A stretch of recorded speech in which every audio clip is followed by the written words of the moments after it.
बिस्मिल्लाहिर्रहमानिर्रहीम। अस्सलाम वालेकुम। कैसे हैं आप सब? उम्मीद है कि आप सब ठीक होंगे, खुशबाश होंगे, घर में आबाद होंगे। आज का हमारा जो टॉपिक है वो तदवीन के माखज़ात में मखतूता उसकी बारी है। असूल तहक़ीक़ व तदवीन आपकी बुक है, ये उसमें आपसे पूछे जाएंगे कोई से एक क्वेश्चन में 2 या 3 आपको दिए जाएंगे जिसमें से आपने 2 के बारे में लिखना होगा। तो आइए हम अपनी वीडियो स्टार्ट करते हैं। मखतूता मतन की फराहमी का एक अहम माखज़ मखतूतात होते हैं। मखतूतात इस दस्तावेज़ को कहते हैं जो कलमी हो, ख़ती हो। इसमें खतूत, तारें, रोज़नामचे, रसीदात, ज़ाती हालात, तज़किरे, फ़हरिस्तें, मुआहदे और अदबी कुतब, तकरीरें और दूसरे दस्तावेज़ के असल मसूदे शामिल हैं और जो अफराद या शख्सियत से ताल्लुक़ रखते हैं। तहक़ीक़ व तदवीन में कोई भी दावा सनद के बग़ैर काबिल कबूल नहीं होता। सनद के लिए भी ज़रूरी है कि वो काबिल एतमाद हो। चनाचा काबिल एतमाद हवाले और सनद के लिए मखतूतात तक रसाई हासिल करना पड़ती है, क्योंकि ये अमूमन मुसन्निफ़ के कलमी होते हैं और ये बराह रास्त ही रवायत होते हैं, इसलिए ये मतन की फराहमी का नहायत मोतबर ज़रिया होते हैं। और मखतूतात को 3 दर्जों में तकसीम किया जाता है। मखतूतात कौन सी चीज़ें हैं वो ऊपर बता दिया गया है और मखतूतात के दर्जे क्या हैं। 3 दर्जों में तकसीम किया जाता है। उसमें सबसे पहले है मुसन्निफ़ के अपने हाथ का लिखा हुआ नुस्खा या वो नुस्खा जिसकी इसने इस्लाह की हो और इस पर अपने दस्तखत सबत किए हों, यानी कि जिसके ऊपर उसको दस्तखत किए हों, उसने खुद अपने हाथों से उसके या तो किसी नुस्खे की इस्लाह की हो या उसने खुद वो नुस्खा लिखा हो। दूसरे नंबर पे है मुसन्निफ़ की ज़िंदगी के बारे में नुस्खे जो इसके नुस्खे या नुस्खों से नकल किए गए हों, दोनों किस्म के। और नंबर 3 पे आ जाता है जी दोनों किस्म के नुस्खों की नकलों की नकलें। इसको आप लिखना चाहें तो आप खुद इसको रीड करके लिखेंगे, लेकिन यहाँ पे जो ज़्यादा इम्पोर्टेंट है कोटेशन वो मैं आपको बताना चाहूँगी।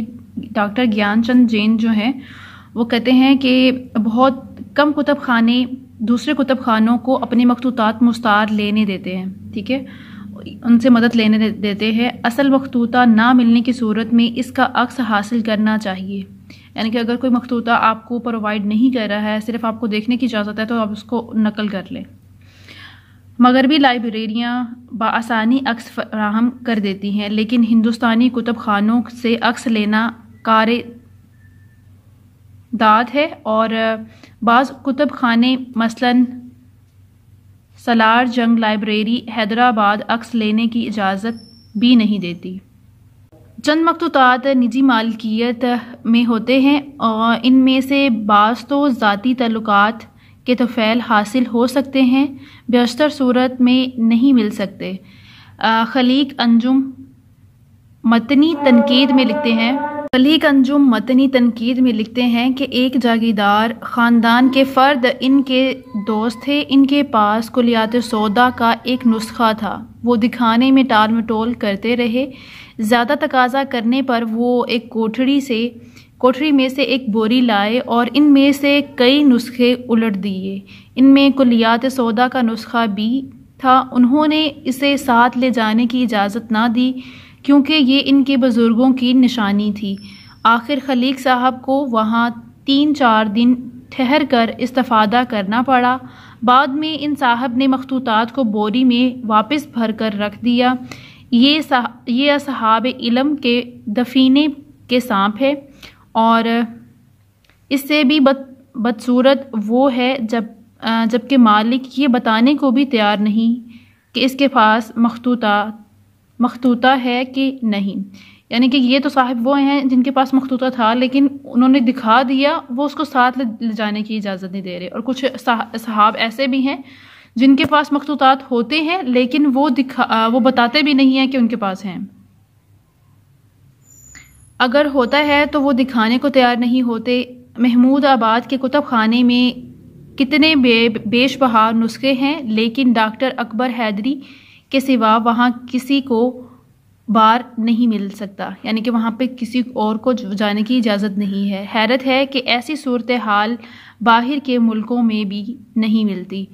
تحقیق کا فن موضوعات متن کی فراہمی کے لیے بنیادی اہمیت اور حیثیت کا حامل ہوتا ہے، اس سے تدوین متن میں آسانی ہو جاتی ہے اور اصل متن بھی سامنے آ جاتا ہے، مگر جن مسائل کا ذکر ڈاکٹر گیان چند جین نے کیا ہے وہ بھی پیش نظر رہیں تو ضروری ہے۔ اس حوالے سے ڈاکٹر ایم سلطانہ بخش ادبی تحقیقات کی رفتار اور جائزہ میں رقم تراز ہیں۔ تحقیق کرنے والوں کے لیے مختلف کتب خانوں کے مخطوطات کی وضاحتی فہرستیں اولین ضروریات میں سے ہے۔ پاکستان میں نادر مخطوطات کے ذخیرے ہیں، لیکن اب تک ان میں سے بیشتر کی فہرستیں تک شائع نہیں ہوئیں۔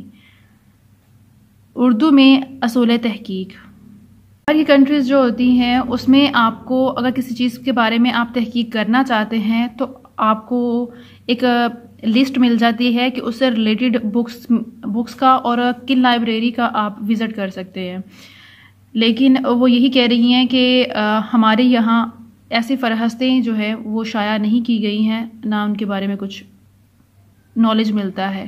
اس کے بارے میں جو نقاد ہے یا تحقیق کرنے والا ہے اس کو خود ہی ساری چیزیں ڈھونڈنا پڑتی ہیں، اور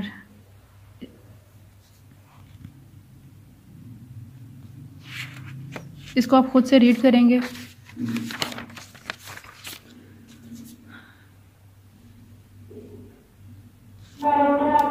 اس کے بعد لاسٹ ہم اس پیرے کے ساتھ کرتے ہیں کہ متن کی فراہمی کے لیے مدون کو پریشانیاں تو اٹھانا ہی ہوں گی، اس کے لیے اس کو قلمی نسخوں کی تلاش کرنا ہوگی، پھر ان کی کسی صورت حصول یابی کے لیے تگدو کرنا ہوگی۔ اگر نسخہ مخطوطہ اصل شکل میں استفادے کے لیے نہیں مل سکتا تو پھر اس کو نقل کر لینا چاہیے، کاپی کر لینا چاہیے۔ اب تو فوٹو کاپی کی سہولت تقریباً ہر جگہ مل جاتی ہے، اس سے فائدہ اٹھایا جا سکتا ہے۔